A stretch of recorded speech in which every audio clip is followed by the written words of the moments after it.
jërë ngeen jëf mbokk yi yéen ñi nga xamante ni yéen a ngi déglu rajo réew mi FM 97.5 seen émission pencum réew mi di am samedi bu jot bu 15h jotee jàpp 16h ngeen di si ànd ak Abdou Khadre Seck ñu leen di nuyu bu baax suñu mbokk auditeurs yi ak auditrices yi di nuyu Mamadou Diawo Diallo mi nga xamante ni moo nekk ci machine bi mbokk yi tey ñu invité maître Abdoulaye Tine mu nekk avocat au barreau de Paris mu nekk spécialiste des relations internationales. ba pare tamit jiite kuréel gi di union sociale libérale moom la ñu invité tey maître Abdoulaye Tine Rewmi FM ma ngi lay nuyu. waaw maa ngi leen di fay di leen jaajëfal ci dalal bi. maître Abdoulaye Tine waxtaan bi tey dañu koy daal di doore ak fan yi ñu génn gis nañ ne demoon nga seeti maître Abdoulaye Wade dinañu waxtaan loolu mais tamit dinañu waxtaan point yu baree bari mais invitation bi tey soo gisee li ko gën a waral. mooy yow sa parti politique bi ak yeneen parti yoo xam ne dañoo nekk ci kujje gi ginnaaw loi bi nga xamante ni amaloon nañ ko ci parrainage bi yéen da ngeen a defoon recours maanaam kalaame ji ci fi nga xamante ni mooy CEDEAO ba réewum Sénégal war a wuy ji waaye nag waxtaan bi dañu koy doore ak audience bi nga xam ne seq nga ko ak Abdoulaye Wade lan moo waraloon nga dem seeti Abdoulaye Wade. waaw lu waraloon ma seeti président Wade d'abord avant tout. nemmeeku la woon maanaam doxu tànku jàmm dem seeti ko waxtaan ak moom diisoog moom mais bu loolu weesoo waxtaan nañ fa ci ay poñ maanaam question d'actualité mooy question yi nga xam ne ñoo lëmbee Sénégal solol askan bi muy mbirum coronavirus bi muy mbirum projet bi nga xam ne Macky Sall mu ngi koy yëngal naan dañu bëgg a nommer maire Dakar wax dañ tam ci ponk ak charte démocratie ak justice nu mu nërmeeloo fii ci suñu réew waxtaan nañ ci aussi ci mbirum comme ni ma la ko waxee coronavirus yi 13 étudiants yi nga xam ne ñu nga fële ci Chine yan pexe la ñu mën a lal ba ñu dellu si fii ci seeni famille sans que askan bi mën ci loru wala ñu indi fi jàngoro ji. waaw maître Abdoulaye Tine yow seeti woon Abdoulaye Wade ngir gën a maanaam safara si nga gën see sotti li nga xamante ni maanaam gën koo boyal ndax bi nga ko seetee gis nañ ne ci la Abdoulaye Wade prononcé wu daal di wax ci lu jëm ci statut maire bu Ndakaaru wax na tamit ci li nga xamante ni mooy étudiants yi nekk Chine ñu gis ne loolu mu nekk actualité lu tàng est-ce que yow demoo woon ngir yokk ci xar mi karaw. déedéet loolu ku ko dégg tam xam na ni niruwuma niruwul tam président Wade même ba mu nekkee opposant ci heure yi nga xam ne ñoo nekkoon heure yu gën a metti lu mu doon wax Sénégalais yi moom mooy parewul pour dox ci ay néew pour dugg ci palais bu ñu xoolee ci anam yu muy jëlee nguur gi daanaka néggandiku na lu mat ñaar fukki at ak juróom ba conditions yu réunir mu jël ko ku ma xam dëgg tam xam na ne man nitu jàmm laa yàgg liggéey ci àq ak yelleefu doomu aadama même situation yi nga xam ne dëkk bi day dem ba tollu ci tension maanaam ci diggante chaque fois bu nit ñi gisee ni may doxalee ak nu ñuy jëfee xam nañ ni c'est quelque chose bi nga xam ne lépp li nga xam ne mën na fa indi musiba wala balaa dañ ko mujj muslu mais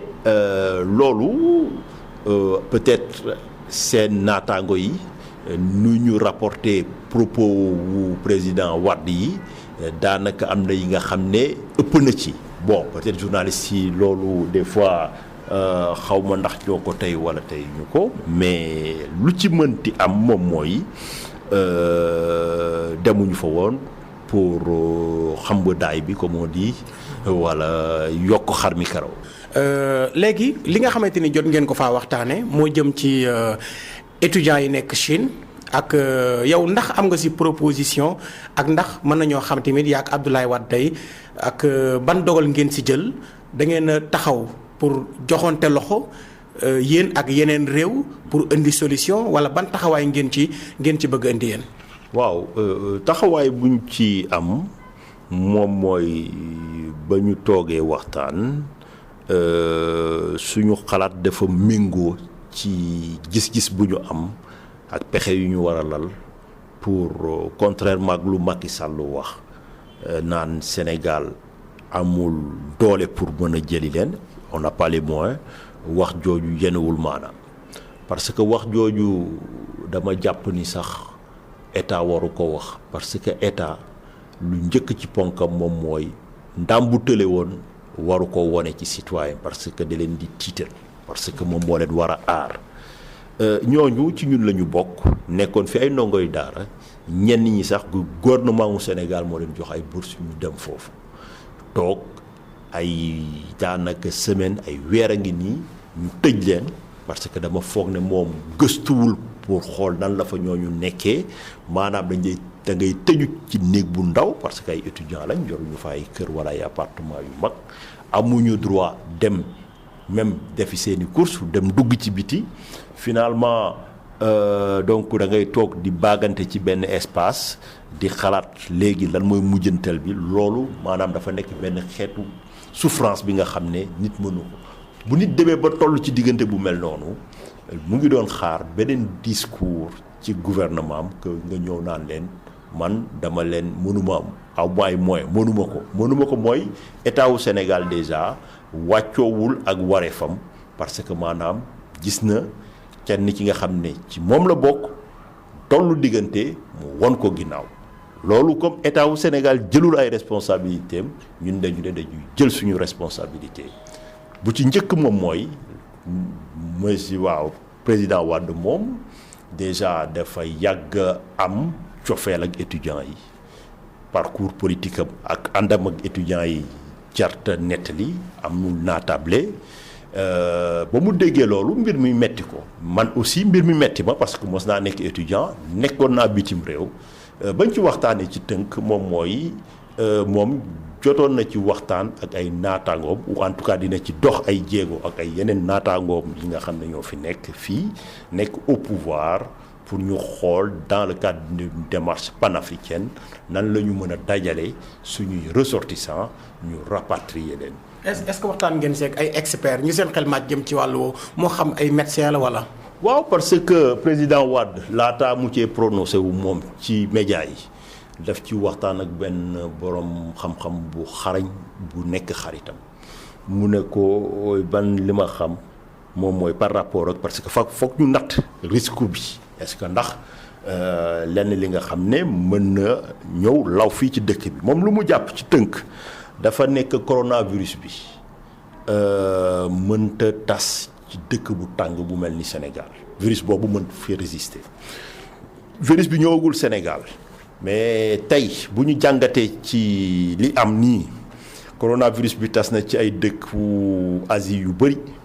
mais boo xoolee dëkk bu mel ni Indonésie nga xam ne dafa tàng comme Sénégal nga xam ne dafa tàng mais tàngaay bi dafa humide comme daanaka climat wu Dakar bii ba sànq ci suba gisuñu fa benn kaawu coronavirus maanaam am na ay chercheurs yi nga xam ne ay semaine ci ginnaaw dañ doon ne peut-être indonésiens yi dañu am benn gène bi nga xam ne daf leen ci immuniser mais man damay njort ni lu ko expert boobu wax am na fu mu ko wéer parce que ñu ngi koy gis et que man Indonésie dem naa fa liggéey naa fa donc xam naa que climat bi ci boppam jege na ak climat bu ñu am parce que donc ma jàpp ni loolu mais loolu doyul comme ni ñuy wax ci wolof xoddeeku balaa ngaa lakkale donc ñun lu ñu wax moom mooy proposition wu président Wade moo nekkoon bu ñu leen jëlee même bu dee dañ leen di mettre en quarantaine ci désert bi ñu xool ak président mauritanien wala fenn yóbbu ku ci nekk yóbbu say experts say médecins ñu nemmeeku leen ñi nga xam ne dara jotu leen ñu bàyyi leen ñu ñëw ñi nga xam ne dañu feebar ñu jël leen. man li ma proposé man. waaw dund ko ci yeneen expérience moom mooy tey am na ay dëkk yi nga xam ne lépp li nga xam ne solo nañ ko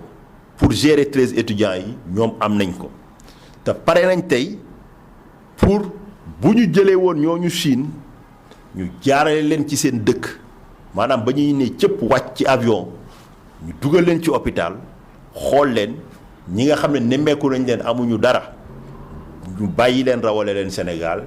bu dee yàlla def na mu am ku ci feebar ñooñu am nañ système de santé bi nga xam ne may na leen ñu traité leen. waaw mais proposition bi maître Abdoulaye Tine proposition bu am solo la mais est-ce que mën na réussir sans état di si dugal loxoom. waaw loolu yàgg naa ko def nag ci àdduna bi parce que man ku ma xam ne dama yàgg yëngu ci mbirum ak yelleef doomu aadama mbirum humanitaire am na sax ay ONG yu bëri yi nga xam ne xarañ nañu maanaam yàgg nañu jëli ay nit ci ay dëkk yu am guerre di leen évacuer foofu di leen dem di leen opérer tout ça. mais yow pare am nañu pare pour gunge la ñu pare loolu moo tax ma ne gis nga wax ji maanaam ñàkk yëg la du dara parce que waxuma la ne état wu Sénégal de mais bu ñu jëloon juróomi sénégalais yi nga xam ne ay bonne volonté lañ bu ñu góorgóorloo mën nañ jël frais wu rapatriement yi benn ñaar moom mooy daa am ay institut yi nga xam ne dañuy yëngu di ci gëstu. parce que ñoom ci seen bopp tey dafa am benn course bi nga xam ne moom la nit ñi di def pour am vaccin wu coronavirus bi ñoom bëgg nañu nemmeeku nan lay mel ci africain nan lay mel ci ñeneen donc tey boo xoolee dëkk bu mel ni Sénégal mën naa tudd relation yu ñu am ak France tey ba coronavirus amee ñaari institut fii ci Afrique ñoom ñoo ko mënoon a dékku étudier ko muy institut Pasteur bu Dakar ak beneen institut wu Johannesburg boo demee semaine bii passé seen naataango journal Le Monde tabax nañ ci benn article bu yaatu di expliquer benn ce qui veut dire que ñun suñuy spécialiste yàlla may na leen xarañte boobu benn ñaar c'est que dañu am ay relation wu liggéey yi am diggante France ak Sénégal am ay chercheurs yi nga xam ne seen xam-xam def ci màcc pour jëm yàlla def aussi fukki at ci ginnaaw parce que man avocat la mais universitaire la dama xaatimoon benn téere bi nga xam ne académie de droit international moo ko bindoon moo ko publié ñu tuddee ko terrorisme et droit international ba ma ci bàyyeekoo ci laa nekkoon expert gouvernement wu France nekkoon Indonésie Jakarta pour ñu jox ma comme mission ma def maanaam xayma nan la état wu ASEAN mooy Asie du Sud-Est yi transposé benn résolution bi nga xam ne moom la Nations Unies jëloon mooy mbootaay bi nga xam ne moo ëmb kuréelu réew yi. ñu xool temps yooyu jamono jooju daa am lenn li nga xam ne moo tiitaloon àdduna bi moom mooy ba attentat wu 11 septembre yi amee dañu wax ni. Prochain attentat lu ñu ciy ragal moom mooy ñu utiliser ay armes de destruction massive déggoon nañ ko 2004 même ba Colin Powell ba ñu bëggee donc attaquer Saddam Hussein yooyu lañ ko tuumaal ndaam amul mais en tout cas àdduna bi depuis boobu ñu ngi doon tàggat seen bopp ne tey lu ñuy ragal moom mooy ay mouvement terroriste ñëw jël benn xeetu virus bu garaaw tas ko ci suñuy dëkk du ñu utiliser ay armes conventionnelles mais ay armes non conventionnelles ma nekkoon di ci xelal ay état gis ci ñoom degré wu xarañte bu ñu am anticipation parce que ñoom pare woon nañ pour jàmmaarloo benn catastrophe bi nga xam ne suba da ngay xëy ñu ne la ci métro wu Paris bi am na benn virus bu doy waar bi nga xam ne mu ngi fiy propagé wu donc lu taxoon loolu lu ma ci bëgg a expliquer boobu mooy depuis date boobu parce que dafa am benn borom xam-xam bu mag bu ñuy woo docteur Abdelkader Kane. Abdelkader Kane moom mooy peeru moom moo bàyyu bombe atomique wu Pakistan bi moom dafa amoon ay renseignements yu mu joxoon CIA nekkoo ne am na ay mouvements yi nga xam ne ñu ngi lëkkaloo ak Al-Qaïda terroristes yi ñoom jot nañu jënd technologie boobu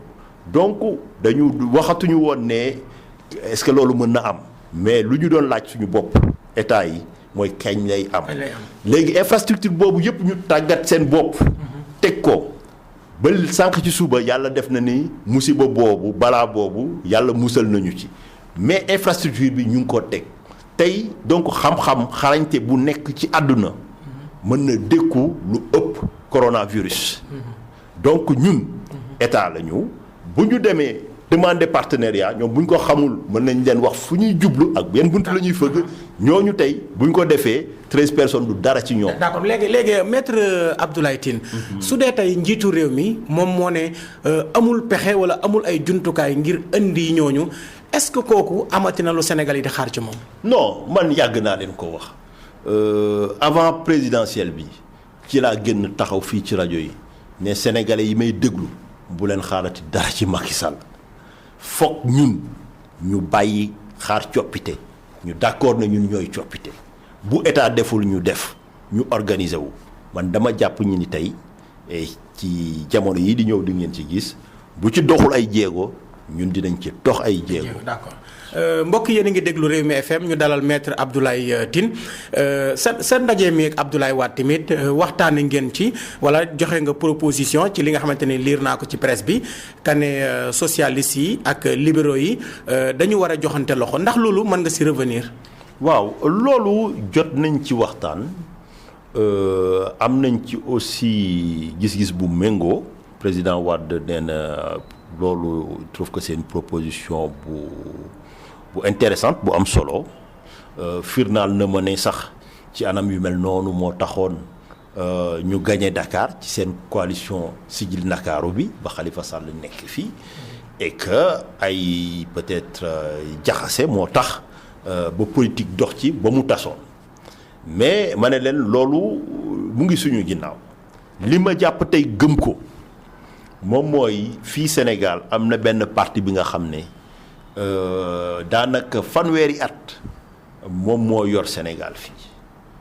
indépendance suñu maam yi njëkk tàbbi ci politique parti socialiste la ñu nekkoon ci Senghor ci ñoom Blaise ak ñooñu tout ça ak ñoom Lamine donc dafa nekk dëkk bi nga parti bi nga xam ne dafa sancu dafa law ci biir Sénégal parti boobu ba yàlla defee Tanor Dieng génn àdduna ba léegi daanaka mën nañu wax ne bato bu amul capitaine la tey bu ñu xoolee PDS tam ñu yor dëkk bi lu mat fukki at ak ñaar Ablaye Wade am jaar-jaar ak taxawaay bu mu fi am donc am nañ ay militants yu bëri yu leen di xaar am ay banqaas yu juddu seen wet muy karimiste yi nga xam ne ñu ngi doon am yaakaar Karim Wade ñëw Karim ñëwul mu ngi Dubaï lu ko fa téye du sagoom Ablaye Wade am mag la am na daanaka lu ko desee mu mat téeméeri at bëriwul donc retraité na kenn xaaratul dara ci moom comme nu ma wax moom jeexal na lu des mu ngi ci suñuy loxo ñun ñoo war a dox bi ma jàpp ni tey ñaari force politique yooyu bu ñu lëkkaloo fii amul benn conquête démocratique bi nga xam ne mën na leen a të parce que ñooñu tey ñi nekk ci appareil yi militants yi ña nga fa toog di xaar ñoom lu ñuy xaar mooy ñu wax leen ñu def li ma bëgg nag moom mooy tey lépp li nga xam ne ñu ngi koy jooytu ñu fajal ko suñu bopp moom mooy lan ñu ñëw lëkkaloo génne benn force politique benn doole politique bu bees ñu yaatal ko ci société civile bi et que ñëpp ñu jàpp ni Khalifa Sall ci anam yu ñu ko jugé dañu salfaañe ak yelleefam ñu jàpp ne Karim Wade dañu jalgati yoon ñu boole leen ñu booloo lëkkaloo jël contrôle parlement bi élection législative yi ñu jël ko bu ñu jëlee contrôle parlement bi lépp li nga xam ne errement la mën nañ ko fajal suñu bopp lépp li nga xam ne jalgati la mën nañ ko réhabiliter suñu bopp moo gën ñuy wékku ci nit ki nga xam ne wax na mu deñ mu waxaat mu deñ. jërëjëf maître Abdoulaye Tine léegi ñu ñëw nag ci sa parti bi bala ñoo jàll ci li nga xamante ni mooy loi parrainage bi nga xamante ni defoon ngeen recours kalaame woon ngeen ci CEDEAO union sociale libérale lan moo tax mu am socialiste libéral sa kuréel googu yow. waaw loolu ak li may dox benn la man dama yàgg gëm ni tey déjà damay fàttali ni sama statut parti maa ngi ko xaatim en 2014 juróom-benni at ci ginnaaw chaque fois booba ne ñun man social libéral la ñëpp dañu may naan comme Macron ma leen déet ba ma koy xaatim di ko déposer ci ministère de l'intérieur pour mu jox ma récépissé boobu Macron nekkagul ci gouvernement mais loolu rek dafay firnaan ne tey muy France muy Sénégal sénégalais yi tey li gën a am solo ci ñoom nekkatul ndax socialiste nga wala libéral nga lu am solo ci ñoom moom mooy ñu ngi jànkonteel ay jafe-jafe yan saafara nga yor nga nar ko indi ci ñoom ma jàpp ni tey dañu war a dépasser clivage idéologique yeeg famille politique yi ñu am benn projet politique pour Sénégal bi nga xam ne day nekk benn spectre politique bu yaatu bi nga xam ne idéologie boo mënti woote di nga ci gis sa bopp famille politique boo mën a gis di nga ci bokk ñu ñëw teg ko tënku ko wax ak sénégalais yi wax leen pour seen ëllëg et pas nekk fii di jaxase sénégalais yi ak ñeneen ñi loolu duñ yóbbu fenn. li nga xamante ni moo jëm ci leneen loo xamante ni waxtaanee ngeen ko muy jëm ci statut mairie bu Dakar maanaam dañu koy nommé lu mel noonu waxtaanee nga ko Abdoulaye Wade ci li presse bi wax kan Abdoulaye Wade pare na pour wàcc ci mbedd mi ndax loolu tamit mën nga ci indi ay leeral ak tey ndax yow sa gisin en tant que chef de parti. waaw damay préciser benn affaire waxtaan nañ ci ak Abdoulaye Wade d'accord ci léegi nag seen naataango yi ñoo ci yokk ne Abdoulaye Wade pare na pour wàcc ci mbedd mi bàyyi ci bakkanam yooyu waxu ko ku xam Abdoulaye Wade xam na ni quand même dafa mesuré ku ma xam na même bu ma ko Wade waxoon bu ma toogee di wax dinaa am fu ma koy yemale parce que am na ay nawle yi nga xam ne ñu ñuy déglu léegi statut wu Dakar bi ci boppam ni ma ko gisee moom la ko président Wade gisee moom démocrate la man démocrate la juriste la man juriste la avocat la donc am nañu benn gis-gis bi nga xam ne suñu formation may nañu ko. Sénégal fii ci Dakar. daanaka léegi bu mat lu mat ñaari téeméeri at 200 ans ñun ñuy fal suñu njiitum commune fii ci Dakar. Démocratie dafa nekk benn dox bi nga xam ne warta am dellu ginnaaw yaa ngi may dégg. maa ngi dégg baax. warta am dellu ginnaaw nan nga mën a ñëwee nga ne da nga nekk ci benn démocratie bi nga xam ne da nga koy tabax pour mu ñoŋe nga ñëw fi nga xam ne démocratie ponk bu ko laal moom mooy lan muy doole bi moom mooy askan bi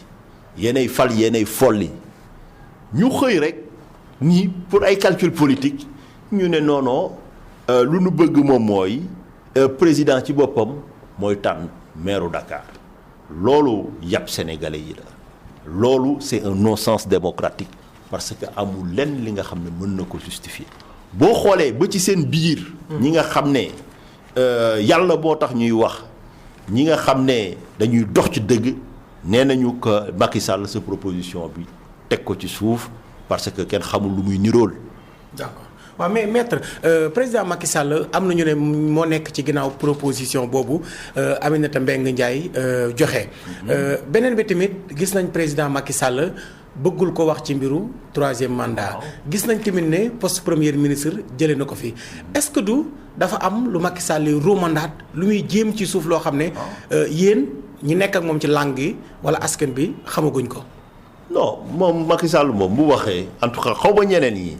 mais bu waxee rek xam naa fu mu bëgg a jëm. sa xalaat ci loolu ma. ci loolu baa ngi ciy ñëw ma ne bu waxee xam naa bu muy mbirum coow ñetteelu mandat bi. xam nga warta am coow parce que daa am benn woy bu fës fii dañu yàgg woy président de la république gardien de la constitution maanaam moom ci boppam moo war a aar suñu constitution ñi wax yépp lu ñu wax constitution bi moo ko wax dafa ne nit nul ne peut faire plus de 2 mandats successifs c'est-à-dire fii ci Sénégal ab nit mënoo def lu weesu ñaari mandat yaa ngi may dégg bu dee Macky Sall nit la jàpp nañ ne nit la te foog naa ne loolu amul sikki sàkka mënta def lu ëpp ñaari mandat benn non dama lay wax daa beneen coow bi nga xam ne avant loolu jéem nañ ko moom moo taxaw sax jënn ci ouverture du dialogue bi man baa nga fa woon toog ci kanamam mu ne amatul enjeu man nekkatuma ci njuuj njaaj parce que wutatuma mandat constitution bi def ma tënk benn ñaar ci boppam moom mooy mosu ci am sikki sàkk léegi li ma jaaxal moom mooy dafa jékki ñi nga xam ne dañu répété li nga xam ne moom la waxoon wala li nga xam ne constitution bi moo ko xaatim ñu wax loolu ku ci wax wala nga jottali rek mu mer daldi la fàdd ma ne ci am na lu mu nar moom mooy gis nañ déjà ci ay wetam ay juristes yi nga xam ne dañuy ñëw naan ñu wii président bu ko neexee mën na laaj ñetteelu mandat ñu ne leen lan ñu naan ñu non rétroactivité ñooñu tontooguma leen c'est l'occasion ma tontu leen wax leen li nga xam ne mosuma leen ko wax mais muy dëgg bu wër peng parce que kenn du ko mën a dindi li ma lay wax. xam nga coowum ñetteelu mandat du lu bees fii ci Sénégal Ablaye Wade lu taxoon Sénégal yépp taxaw temb ne foog mu jóge fii dafa bëggoon am ñetti mandat dëgg la du wala du dëgg donc limitation wu troisième mandat bii laata Macky Sall di ñëw ci boppum réew mi constitution tëraloon na ko coppite bii nga xam ne moo am ci durant mandat wu Macky Sall coppite boobu nekkul ci limitation wu mandat bi mais ci durée wu mandat bi la maanaam diir gu mandat bi dañ ko jël rocc ko ci juróom-ñaari at indi ko gàttal ko ci juróomi at donc foofu amul sax débat wu non rétroactivité moo tax ma ne ñooñu bu ñu yàpp Sénégal yi jërëjëf mais est-ce que yow da ngaa jàpp ne Macky Sall dafa bëgg a def troisième mandat léegi institut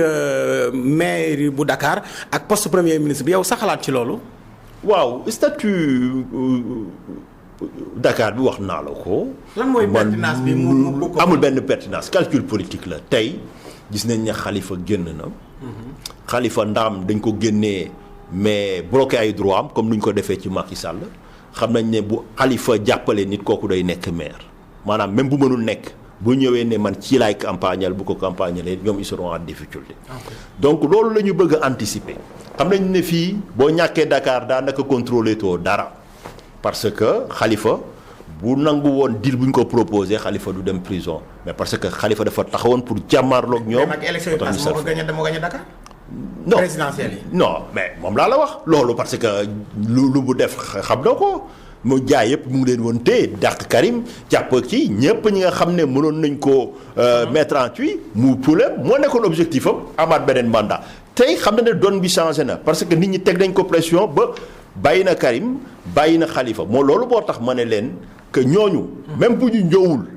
seeni appareil foog ñu taxaw jàmmaarloo tabb keneen solo si moom mooy tey ñu nanguwaat doole ji parce que askan bi moo yor doole ji léegi moo tax ma ne le statut boobu calcul politique donc la parce que kenn mënu ko justifier d'un point de vue démocratique parce que ñëpp xam nañ ne du li nga xam ne day ñoŋal suñu démocratie bu dee ñëpp gëm nañ ne démocratie dafa war a jëm ci kanam et jamais en arrière. d'accord mais xamaguñu élection locale yi kañ la mais est-ce que yow tey maître Abdoulaye Tine pare nga pour sa proposition bi nga dox ci ay jéego ñi ànd ak Khalifa Sall ak ñi ànd ak Karim Wade joxante loxo lëngoo ngir élection locale ak élection législative. waaw mais loolu wax naa ko loolu moo nekkoon sensu sama démarche sama gisee aussi ak Abdoulaye Wade ci fan yi di ñëw dinañ dox ay jéego rencontrer Khalifa Sall. bu ma ci paree dinaa def déclaration bu mag bi nga xam ne dinaa ko jëmale ci Sénégalais dinañ ko fësal et que dañuy continuer di gis aussi ñeneen suba. ci 17h war naa gis sëñ Modou Kara. d'accord sa relation Karim Wade nu demee. waaw su may relation Karim Wade relation yi nga xam ne moom laa am ak sénégalais yi am ko ak ñi nga xam ne yàgg naa leen di défendre ñi nga xam ne muy Karim muy keneen wala ci beneen nationalité seen àq ak seen yelleef dañ ko salfaañee parce que laataa ma dugg ci politique dama nekk droit de l'hommiste di yëngu ci loolu ñu xam ma ci. d'accord jërëjëf maître Abdoulaye Tine mbokk yi moom la ñu invité tey ci pencum réew mi ci rajo Rewmi FM léegi nag ñu waxtaan ci li nga xamante ni moo jëm ci loi parrainage bi. ndax ñu boobu est-ce que mën nga ma permettre ma tontu sa laaj ci premier ministre bi. poste premier ministre bi. waaw poste premier ministre bi. waaw poste premier ministre bi aussi lu ko lal xam nga ñoom dañuy tester dañuy ñam rek gis nga tey nii daanaka boo xoolee Sénégal mën nañu jàpp ni Sénégal kenn yoru ko daanaka président ci boppam attanul yenn bi parce que benn nit mënul lépp lépp. mënoo ñëw ne yaay définir yaay appliquer yaay nommer. yooyu mënta nekk. poste premier ministre du guleet nit di ko dindi fii ci Sénégal mais président ci boppam lu mu ci jublu ci dindi poste premier ministre bi ay mbirum efficacité gouvernementale loolu yëpp ay wax yu yàqu la ñu ngi nii ba inondation yi amee kenn xamul ban ministre la ñu war a yebal foofu parce que amul premier ministre et ministre bu ci nekk am na benn bànqaas bi nga xam ne foofu lañ la taxawal donc li nga xam ne bu lenn li nga xam ne dafa concerner bànqaas yëpp daanaka ku ci nekk day jàpp ni bokk na ci mais du warul jiitu loolu taxawaayu premier ministre la boo xoolee ci taarix fii poste premier ministre ñi nga xam ne xam nañ mbirum yoon moom mooy avant démocratisation yi en 1990 am na ay benn période bi nga xam ne nit ñi dañ ko jëloon di ko dindi mais gis nañ ne amul dëkk démocratie bu mën a taxaw dox jub te amul premier ministre moo tax ma ne tey lu mu ci jublu lenn rek la woon mooy lan xam wax xam nga dafa ñëw wàññi def juróom-ñaari at dégg nga waxoon ne juróomi at lay def bu defoon juróomi at maanaam élection législative yi dañ koy def en même temps que présidentielle yi comme nuñ ko narewoon defee mais donc pour la première fois ci histoire politique u Sénégal dafa dara am président bi nga xam ne day nekk ci diggu mandaam élection législative ñëw mu ragal dara que bu ma ñàkkee législative yi damay nekk cohabitation bu ma nekkoon cohabitation wala ñoom sax bu ñu jëlee parlement bi ëllëg ak si biir mën nañ ma juger pour haute trahison wala loolu pour nag ma mën a nelaw sama xel dal moom mooy dañuy dal di dindi poste bi ma waxtaan ak buun ne ko poste bi dem na demul parce que yaay secrétariat wu présidence mais damay ragal gars yi jot ci loolu mooy explication jërëjëf maître Abdoulaye Tine léegi nag mbokki auditeurs yi ñu leeral leen benn mbir bala ñu ko laaj ci loolu loi parrainage bi nga xamante ni moom ngeen fi doon dégg ci élection présidentielle yi ginnaaw nag bi fi loi bi ko fi Macky Sall tegee yow maître Abdoulaye Tine mi nga xamante ni yaa jiite union sociale libérale yow ak yeneen parti yoo xam ne dañoo nekk ci kujje gi da ngeen a demoon CEDEAO kalaame fa réewum Sénégal ne dafa jalgati constitution loi parrainage bi baaxul léegi nag CEDEAO dafa woolu réewum Sénégal mu war a wuy ji Abuja 4 mars. Sénégal à 10 heures. léegi nag li ñu siy waxtaanee mooy yéen loi parrainage boobu noonu sax lan moo leen ci naqari ak lan ngeen jàpp ne ak jalgati la ba ngeen dem CEDEAO. waaw loi parrainage bi. lu ñu ci naqari moo naqari Sénégalais yi mooy mbirum jaay doole la dañu ñëw ne dañuy def loi pour segg ñan ñoo bëgg a nekk ay candidats ñu ne leen mais lu waral loolu ñu ne ñu noo dañu bëgg a wàññi candidats yi mais boo xoolee en même temps ñu ne dañu bëgg a wàññi candidats yi mais seen loi boobu ci boppam dafa permettre bépp Sénégalais mun nga samp sa candidature parce que bu njëkk parti politique boo ko nekkul da ngay wuti 10 000 signatures. ñu ne ñoom soxlaatuñu sax 10 000 signatures c'est-à-dire dañuy jël parti politique yemale ko ak n'importe quel Sénégalais. suñu constitution daa am lu mu teg aar ko droit international teg ko mooy statut wu parti politique. parti politique mbooloo. mënoo ñëw ne moom mooy tolloo ak yelleef. ak nit benn nit kot ñu jël ko parce que da nga leen di vider de sa substance loolu benn ñaareel bi moom mooy lu lal loi parrainage bi du dara Macky Sall dafa xool gis nu politique bi laloo mu jàpp ne lii bu ma bàyyi mu am ay candidats yu bëri bu ñu coaliser deuxième tour dañ may daaneel donc foog mu am stratégie def politique juridique maanaam daf ko utiliser yoon bi lu koy wone moom mooy pare wuñu woon ci ni ñu tëggee loi bi ba sànq ci suba yi mënuñu la wax ci yan anam la ñu koy appliquer parce que ba ñu koy voté jënd naa wax fii ci presse bi ne loi bii ñii kenn du ko mos a mën a appliquer fii Sénégal ñu ne non di nga gis ak nouvelle technologie yu bees yi di ngeen gis ne ñun dinañ ko organiser ma ne waaw maa leen di xaar ñu ñëw ne sénégalais bu bëgg a dem wala parti politique da ngay indi 65000 signatures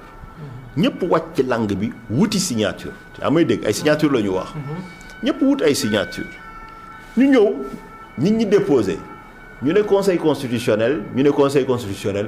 moo nar a contrôler signature yi ma ne mais ci yan anam kenn mënu ma wax ci yan anam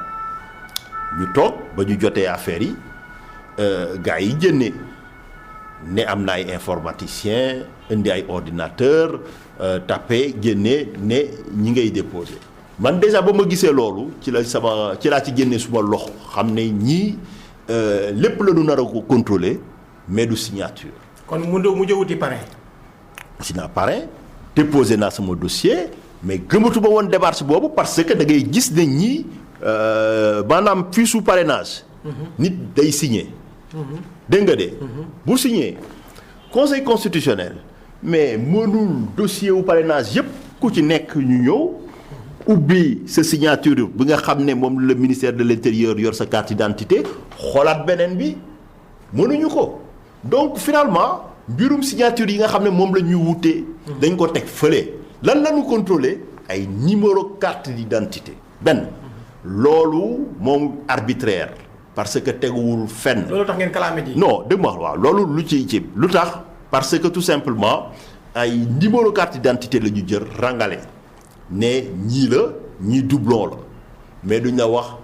lu tax mu nekk doublon alors que conseil constitutionnel xam nga ci droit daa am lu ko lal lu tax ñu bëgg kalaame aussi loolu la bokk. depuis ba droit xewee ci société yi pour nga wone ne yow d'accord nga ci dara lu koy firnaal mooy signature. ñu nekk ci dëkk bi nga xam ne boo jëlee ay sénégalais téeméer li mu téeméer boobu daanaka lu ëpp juróom fukk mënuñu signer. wala amuñu signature bi nga xam ne du soppeeku. am na sax suñuy maam yi nga xam ne dañu bind ci seen signature ne c'est pas signé mënta signé. ci nga xam ne nag kayitu dañ ci bind ne c'est pas signé. boo ñëwee bëgg ma gëmloo ni contrôler nga signature bi nga xam ne amul man dans la clamé yoon.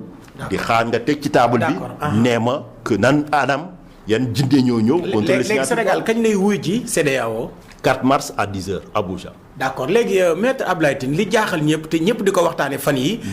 dañuy wax ne Sénégal le 4 mars bi tey. su wujjee Abuja 10h. yéen ñi kalaame ji woon def recours ngeen am ndam. bu ngeen amee ndam léegi mandat Macky Sall bi. dafi yam CEDEAO boobaa lan mooy nekk taxawaayam ak yéen lan mooy nekk seen combat. waaw ñun lu des ñooy dox bi. bu ñu amee dëgg may fàttali ni CEDEAO ci boppam nekkul ci ay prérogatives am mu ne ndax élection bi dañ ko war a neenal wala waruñu ko neenal daf ñuy tontu ci luñ ko laaj bi moom mooy loi parrainage bii ci nuñ ko tëggee. baaxul teg ko waroo na salfaañe na ponk yi nga xam ne. engagement internationaux yi nga xam ne moom la Sénégal jël dans le pacte sur les droits civils et politiques c'est-à-dire dafa créer ay obstacles administratifs yi nga xam ne day tere parti politique yeeg citoyens yi parce que droit daam lu ko lal moom mooy sécurité juridique booy dem di déposer dara dañ la war a wax avant ngaa déposer ci yan anam lañ lay nattee ñoom dañuy ñëw ñu déposer ba ca ëllëg sa wala ay fan ñuy soog a toog méngoo benn ñaareel bi moom mooy yoon ndey gi seex la day tëddee njaxanaay. bu ngeen amee dëgg. nu ngeen def. bu ñu amee dëgg dañuy jëlaat suñu jugement ñëw gis conseil constitutionnel fii. ci Sénégal ci Dakar. ne ko am na mbir bu bees loolu yoon moo may chaque fois bu amee benn situation bu lu bees amee nga ñëwaat ñu ubbiwaat dossier bi ne ko sa waay foog ngeen ubbiwaat dossier wu prestation wu serment ñu ne lu xew ñu ne leen jàngat leen fii. ñoom bokkuñoo ak Macky Sall constitution wu Sénégal moo ne les traités ou accords régulièrement ratifiés ont une autorité supérieure à la loi ñoom dañuy reconnaître conseil constitutionnel mosu ci am xel ñaar autorité boobu dañuy ñëw ne ko mu ubbiwaat dossier wu prestation wu serment bi benn ñaar moom mooy mbirum élection yi ça veut dire que Macky Sall ci anam yuñ ko falee jaarul yoon donc foog ñu indi ay élection anticipée luy bees ci élection anticipée yi mooy di ma la wax sànq comme constitution bi dafa ne nit fii mënta weesu ñetti mandat boo defee mandat wu juróom-ñaari at même boo defee mandat wu fukki weer bu amaatee beneen élection mënoo bokk donc moom du mën a bokk. am nga xel ñaar mais tamit xam nga maître Tine li ñu jaaxal mooy CEDEAO tey yàgg na fee wax ay dogal mais dañuy gis ne Macky Sall du ko respecté comme kaawu Karim Wade. waaw mais loolu luy changé ci situation bi am na différence parce que man du ma jël jugement bi dem palais naan Macky Sall est-ce que da ngay respecté wala doo respecté. dégg nga de fii dafa am séparation des pouvoirs. juge bi nga xam ne mbirum élection ci ay loxoom la nekk mooy conseil constitutionnel mooy ay juge laay dem gisi juge yooyu daanaka ña fa nekk am na ñi nga xam ne man ñoom samay professeur lañ dégg nga de mbirum droit international bii may appliquer di ko pratiquer ñoo ma ko jàngal benn constitution bi nga xam ne ñoom moo leen fa teg article 79 moo ko wax ñoom ci seen jurisprudence c'est-à-dire même ba Sénégal waree en 1993 sous Abdou Diouf ratifié traité wu OHADA ñoom dañu fàttali Sénégal que boo ko defee abandon de souveraineté lay nekk et donc ñooñu amuñu ci xel ñaar donc bokkul ak Karim Wade bokkul ak. waaw mais CEDEAO est-ce que mos naa comme li nga wax ni dogal bu mel nii bu dee am na tey ñu jox leen dëgg. dafay nekk loo xamante ni tey bu dee cour conseil constitutionnel ànd na ci dafay nekk loo xamante ni lu bees lay nekk ci Sénégal mais est-ce que CEDEAO mos naa jël dogal yu mag yu mel noonu ci yeneen njiitu réew ci Afrique. mbirum élection. CEDEAO mos na ci prononcé wu avant suñu requête bi ba Blaise Compaoré daanoo ñu jël mal ay élection nit ñi dañu lal benn loi ne ku liggéeyoon wala nga bokkoon parti Blaise doo ci bokk ñooñu ba ñu attaqué CEDEAO ne li amu leen droit def ko Burkina dafa dellu ginnaaw dindi loi boobu benn man nag dama yàgg def li nga xam ne kenn mësu ko def yàlla di def nii man lu may def dama koy natt peut-être mu suturaal ñu ci ñu am ci ndam ba at bii passé maak sama naataango Assane Ndioma Ndiaye ñoo nekkoon avocat wu jabaru Nino Viera ndem si yàlla Nino Viera nga xam ne dañu ko rey ci ay circonstances yu ñaaw mu nekkoon président wu Guinée Bissau ñu attaqué dem clamer CEDEAO ne que ci état dafa waroon aar dundam mais waruñu woon comploter bàyyi ko ay militaire di ko mettital di ko rey ci anam yu ñaaw yi bañ ko defee tam ñëpp dañu ne cour bi mësul rendre jurisprudence mel noonu loolu mënta nekk génnal ñu ay argument yàlla def na ne ñun CEDEAO jox nañu ndam ba condamné na ko ba nekk na jurisprudence ma gëm ni fii aussi ci Sénégal ba ñu demee ci élection yi 2012 mu am collectif des victimes des violences électorales mu am benn dragon bi nga xam ne moo lëmbe woon réew mi di daw fu nekk di jaar ma ne lii duñ ko seetaan foog ñu topp ko porter plainte pour contre ñi nga xam ne ñoo faatoon ndam si yàlla Mamadou Diop ñëpp dañ ma ne woon dragon autopolice ku mu rey yaay perte dara du ci am condamné nañ état fay nañ ay dommages et intérêts novembre bii passé policiers yi ko doon dawal yoon dal na seen kaw condamné nañ donc moo tax li may wax moom mooy man dama gëm ni ñun intellectuel ñi nga xam ne yàlla am na lu mu ñu dénk dañu am responsabilité ci société bi defuñu ko parce que dañuy koy def wala dañ ciy wut ndam mais lu ñu bëgg moom mooy delloo si xel yi nit ñi xam ne ponk yeeg charte yi dañ ko war a respecter buñ ko wàccee tam peut-être dina am boo ñëwee tey ñu jub élection nga ne da ngay segg nga ne da ngay njuuj njaaj ba falu jàppal ni ngay toogee boo moytul du neex parce que bés na ñëw ñu woo la mais maître Abdoulaye Tine une minute lu jëm ci yéen ñi kalaame ji état bu Sénégal ci fi nga xamante ni tey moom mooy CEDEAO Abdoulaye Wade comme ni nga ko waxee sànq muy avocat yow ngay avocat juriste est-ce que waxtaan ngeen ci ak lan la ci xelal. waxtaan nañ ci mënuma ko wax ni parce que mbirum stratégie la mais am nañ ci waxtaan bu am solo bi nga xam ne dana gën a dooleel taxawaayu dossier bi. jërëjëf maître Abdoulaye Tine avocat au barreau de Paris nekk spécialiste des relations internationales nekk nag njiitul union sociale libérale ñu wax ci li nga xamante ni tey moom mooy ambassadeur bu France gis nañ fan yële mu ñëw Sénégal yëkkati fi kàddu wax ci autoroute à péage bi wax ci li nga xamante ni mooy TER bi ak mbiru Guy Marius Sagna yow kàddu yooyu nga xamante ni ambassadeur bi yëkkati na ko lan moo ci sa xalaat en tant que koo xam ne xelam màcc na jëm ci mbirum relation internationale. waaw peut-être boo ko jëlee ci poñ bu ci nekk am na li ma d'accord ak moom am na lu ma d'accord. si affaire autoroute bi lu jëm ci wàllum defaat renégociation contrat bi. waaw loolu man dama jàpp ni amul benn sénégalais bi nga xam ne jàppul ni autoroute à péage bi dafa cher ci anam yu ñuy faylu dafa weesu doole sénégalais ordinaire.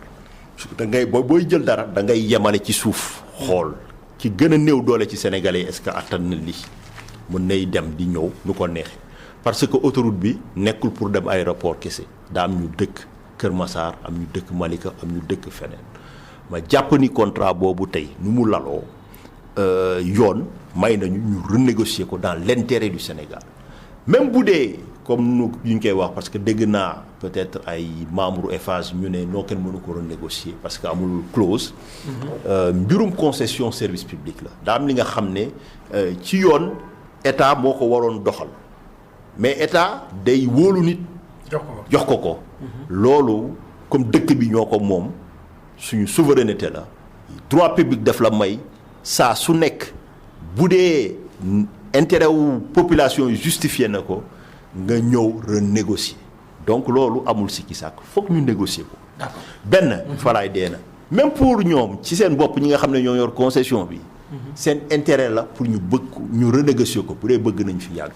sinon dañ ñàkk contrat bi. d'accord lu jëm ci wàllum ba tey ambassadeur bi li mu wax ci mbiru Guy Marius Sagna ak taxawaayu société civile bi. waaw mbirum Guy Marius Sagna moom dafa nekk lu ñuy xeex ñoom. xeexu beneen tàng la beneen jamono la. peut-être moom dafa jàpp ni que. waaw ci lu muy ci man dama jàpp ni peut-être ñoom seen xeex bi foog ñu jëlaat formulation bi parce que bu ñu ko tënkee France dégage ak yooyu day mel ni rek dañu ciblé. benn askan. mais ambassadeur bi li mu wax maître Tine. est-ce que yoon la woon maa ngi ciy ñëw non xam nga ambassadeur ci boppam. du moom moo ñuy wax nan la ñuy doxalee suñu société civile. man maa ngi dund France daanaka ñaar fukki at. tous les jours may dégg Front National di saaga immigré yi di leen wax lu leen neex dégg nga de lu nekk ñu njëkkuñu ko te yàqalul ne démocratie moo leen maañ ñu wax seen xalaat ñooñu sax du ñu ay activistes. parti politique la bi nga xam ne c'est légalement constitué ñuy toog ci rajo yi di wax mais kenn mënu leen tere parce que liberté d'expression la donc dama jàpp ne du taxawaayu ambassadeur muy ñëw di ñu wax nii dañu war a waxee ak yooyu dama jàpp ne donc maanaam weesu na fu mu waroon yem. par contre fi ma ànd ak moom mooy ci mbirum TER bi. c'est-à-dire ba mu waxee nii fii avril bii di ñëw TER bi mënul la daw. ma dégg gouvernement bi ak ay ministre ñoom sax déggoowuñu seen biir parce que am na ñu bind ay notes pour ne ñoom loolu ànduñu ci jox ko ministre des affaires étrangères mu bloqué ko finalement xamatuñu lu muy nirul mais lu ñu wax noonu lu ambassadeur wax. loolu intérêt wu population yi la maa ngi fàttali bateau bi suuxoon la Joola waroon def téeméeri nit. ñu def ci ñeenti téeméeri nit. mais ba mu suuxee. mais surcharge bi lu ko loolu boo ko indi loolu donc France dafa am lenn li nga xam ne moom la ñuy woowee obligation de sécurité. fii ñu am ko maanaam moom yoon may na ko bu wax ci xam nga lu tax. parce que TER bi dëkkam moo koy jaay. dégg nga de société bu nekk ci dëkkam moo koy jaay. su ba mu amoon problème dañuy ne woo leen tubaab yi ñooñu jaay train bi dégg nga de ñoom dañu toog jël ay données analyser parce que. dañuy toog tous les jours di xool gis nañ ne am na ay localité boo demee ay Mbaaw wala yeneen ni caaro ak yooyu fi nga xam ne fa la train bi nar a jaar ci vitesse bu rëy mais xale yi dañuy ñëw di tëb di jëm école parce que passerelle amul. mbir mi ligne yi ci boppam mais courant bu doy waar moo ko nar a doxal. moom wax na ko train bi ci boppam technologie bu bees la ñoom ci seen bopp sax amuñu ko foofu jaay dañ ci benn Danemark jaay ci beneen dëkk yooyu yëpp. foog ñu tàggat ko xool natt ko nattaat ko. mais TER bi est-ce que amal na njëriñ askan bi. non man gisuma ci njëriñ. njëriñ bi xam nga lu tax ba ne la gisuma ci njëriñ. tey boo demee hôpital La Dantec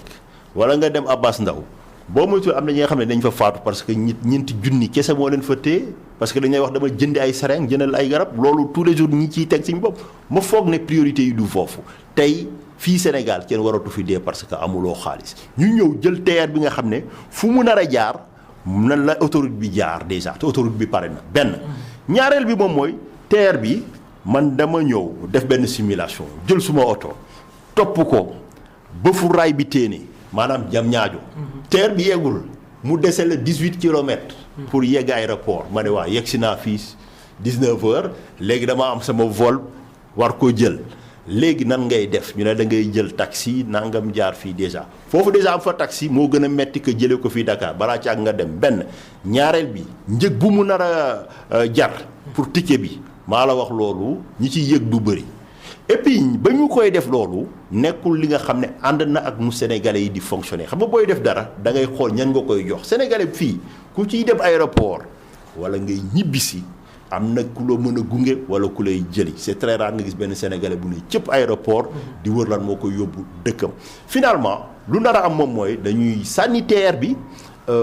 sénégalais yi ñi ci yëg bëriwul et puis ñaata sénégalais ci seen giir dund ñoo ciy dem aéroport bëriwul. daanaka benn club bu privilégié la ñooy dem di ñëw ñooñu am nañ ay moyens donc pendant boobu waroon nañ xool. est-ce que ndax faj suñu malade yi wala tabax TER man bu doon man la damay faj malade yi bàyyi TER bi parce que ñooñu mënoo ñëw tey nit ku feebar mënul faju nga naan ko émergence 2035 mais kooku dara waxu ko ne fi ak 2035 dina fi nekk. d'accord maître Abdoulaye Tine ci 2 minutes gis nañ ne njëg yu bëree bëri ñoo ngi yokk lu ci mel ni courant bi carburant bi ak ay ceeb ak diwlin ak yu demee noonu yow nga yàgg xeex ak yelleef doomu aadama ñu gis ne justice sociale président Macky Sall wax na ko fi mais ba léegi nii daal dafa mel ni tolloole amagul. non mais loolu slogan la wax ju yàqu la dañuy wax pour wax rek justice sociale fii. bu dee nit ñi am na ñu yem am na ñi nga xam ne ñoo gën a yem ci seen biir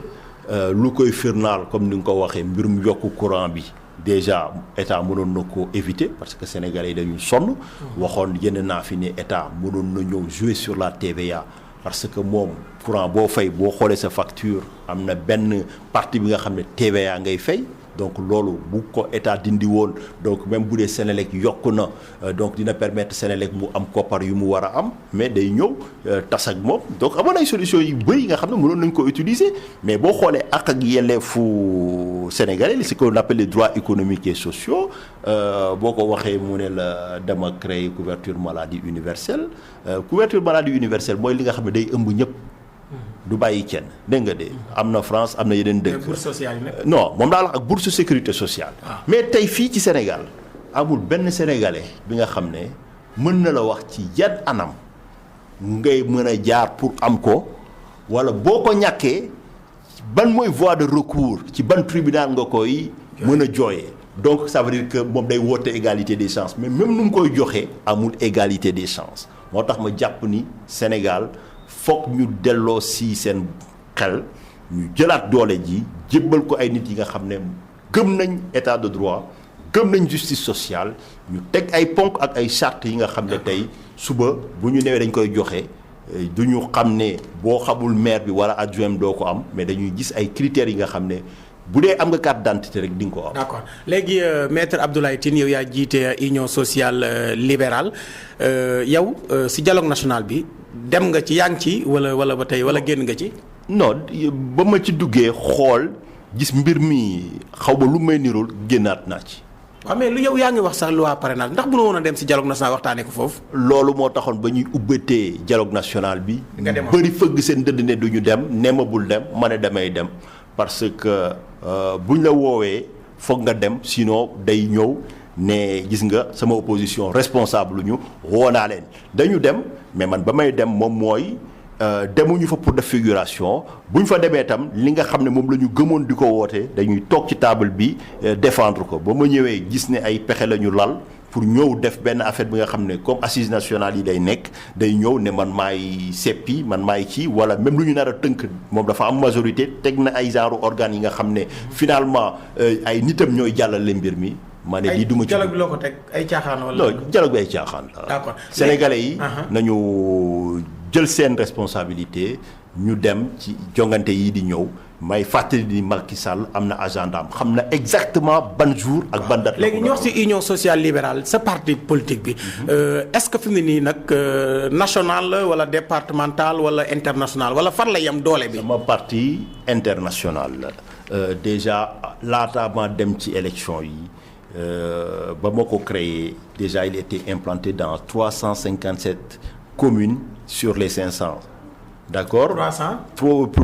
357 communes ci 500 communes yi amoon dégg nga de loolu 2018 ba ñu wut ñu parrainage yi mais dañ ko implanté Afrique implanté ko Amérique implanté ko Asie ba Bangkok moo nga fa benn ba ñu ko defee dañu créer lu ñuy wax ay laboratoire d'idées ay lël yi nga xam ne dañu fay taataan xalaat dégg nga de soo xoolee sama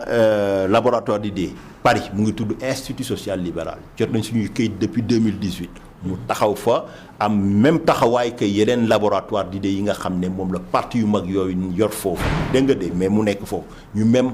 am même laboratoire d'idées bi fële ci Amérique ci état wu Saint-Louis Ibrahima Diong di ko diriger mais aussi avant boobu fii laa defee lancement bi ci place de mais maître tamit parti moom il faut nga dem ci àll bi kaw gi. waaw mais fu ne sama mbokk yi bawol yi jolof yi. foofu yëpp dem naa fa yàggul rek weer bële passé def naa tournée bu mag dem naa dans le Sine Saloum dem naa Marlodj dem naa Joal fu nekk dem nañ fa day ñu ngi Saint-Louis ñu ngi Sédhiou ñu ngi Kolda donc comme ni ma ko wax dañu jël parti sanc ko fépp et que nekkul loolu. que mais est-ce que bëgg ko def parti boo xam ne da nga bëgg a dajale ay intellectuel rek wala yow ñi nga tudd intellectuel. non man. terrain laa am na ñoo xam ne mën nañoo bañ a jàng ba pare mais am xam-xam. bés boo ñëwee sama réunion wu parti di nga gis ni ñëpp a ci représenté ba ñu ko tegee. dañu teg benn mouvement des élèves social libéral mu am ay étudiants Saint-Louis am ay étudiants Bambey am ay étudiants ISRA mais am na ay travailleurs ordinaires dimanche bi passé recevoir naa fi lu mat 50 travailleurs. est-ce que ay mécaniciens am ngay cadre ak yooyu. mais cadre yi kay loolu kay manqué wuñu ko parce que laboratoire d'idées yi ku ci nekk ay nit yi nga xam ne dañ leen ràññee ci seen taxawaay sur le plan international wala sur le plan international. fi mu ne nii fan la parti bi toll fi mu ne nii yan activité la parti bi def est-ce que yéen a ngi def yéen a ngi animé parti bi. ñu ngi animé parti bi tous les jours ñu ngi lal ay programmes et que le 4 avril bii di ñëw donc am nañ benn activité bu mag bi nga xam ne prévoir nañ ko ak opposition bi Paris fii aussi ñu ngi am ay événements ci ba plus tard que dimanche bi passé rek étudiants yi am na lenn lu ñu doon organiser. et que ci fan yi di ñëw. bu dee sànni nga sa bët ci biti. di nga gis taxawaay mais maître li ngay nekk Sénégal ñu bari dañuy wax ne bëriwul est-ce que am na ku la fi représenté koo xam ne dina mën a doxal parti bi. non loolu nit ñi lu ñu jàpp ci seen bopp la ñu bëri. li may passé fii ci Sénégal ci ay fan ci weer bi moo ëpp lu Macky Sall di passé lu tax depuis 2012 fii boo jàppee weer bi du ma toog fukki fan ak juróom yi nga xam ne passé wu ma ko fi damay passé benn parti fii peut-être beneen parti à l'international parce que sama liggéey moom may yóbbu foofu. maître ñoo ngi lay sant di la gërëm. waaw maa leen di jaajëfal ci waxtaan bi kontaan nañu ci opportunité bi ngeen ñu jox ñu waxtaan ak sénégalais yeeg suñu mbokk auditeurs yi ñuy déglu ci ay questions yi nga xam ne solool na leen. jërëjëf maître Abdoulaye Tine avocat au barreau de Paris yow nga jiite union sociale libérale moom la ñu invité woon tey ci émission pencum réew mi jërë ngeen jëf ba samedi bii di ñëw incha allah.